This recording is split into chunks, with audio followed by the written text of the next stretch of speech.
દરેક નીતિની સામે કાયદાની રીતે ઉભો રહેતો SSK ન્યૂઝ ચેનલ। બનાસકાંઠા બાદ હવે સુરતમાં પણ ગુલ્લીબાજ શિક્ષકો સામે આવ્યા છે। 3 શિક્ષકો ચાલુ પગારે શાળાએ ન આવતા હોય જેઓને નોટિસ અપાઈ છે। બનાસકાંઠામાં શિક્ષકો ચાલુ નોકરી વિદેશ જતા રહ્યા હોવાના બહુચર્ચિત સમાચાર વચ્ચે હવે સુરતમાં પણ ગુલ્લીબાજ શિક્ષકો સામે આવ્યા છે। સુરત મનપા સંચાલિત શિક્ષણ સમિતિની તપાસમાં ચોંકાવનારા ખુલાસા થયા। શિક્ષણ મંત્રી દ્વારા અપાયેલા આદેશ બાદ પરમિશન વગર 6 મહિનાથી ગાયબ હોય તેવા શિક્ષણ સમિતિની શાળા નંબર 121ના શિક્ષક નિમિષા પટેલ, શાળા નંબર 190ના આરતી ચૌધરી અને શાળા નંબર 275ના અનસારી મુસા ગેરહાજર હોય જેઓને નોટિસ અપાઈ હોવા છતાં હાજર થતા નથી। ત્યારે આવા શિક્ષકો સામે પગલાં લેવાશે તેમ શિક્ષણ સમિતિ દ્વારા જણાવાયું હતું। શિક્ષક ઝડપાયા છે, શું છે?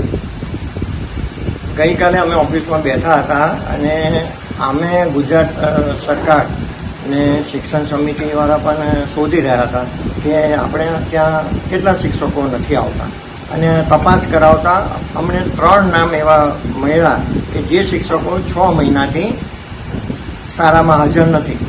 ક્યાં ચાલ્યા ગયા છે?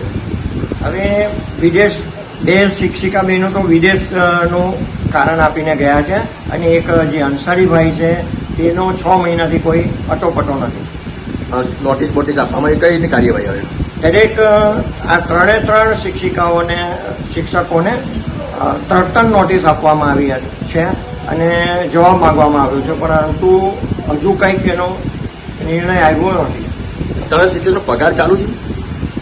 આમ કાયદેસર એ લોકોનો પગાર અડધો પગાર રજા હોય એટલે ચાલુ હોય છે। કેટલી અસર પડે વિદ્યાર્થીઓને? શિક્ષક જ નહીં હાજર હોય તો? શિક્ષક હાજર ના હોય તો વિદ્યાર્થીઓને ભણવામાં તકલીફ તો પડે, પરંતુ આપણે સાથી શિક્ષકોને વિદ્યા સહાયકો મળીને આ 1-2 શિક્ષકો ના હોય તો એના માટે કોઈ એવો વિષય નથી।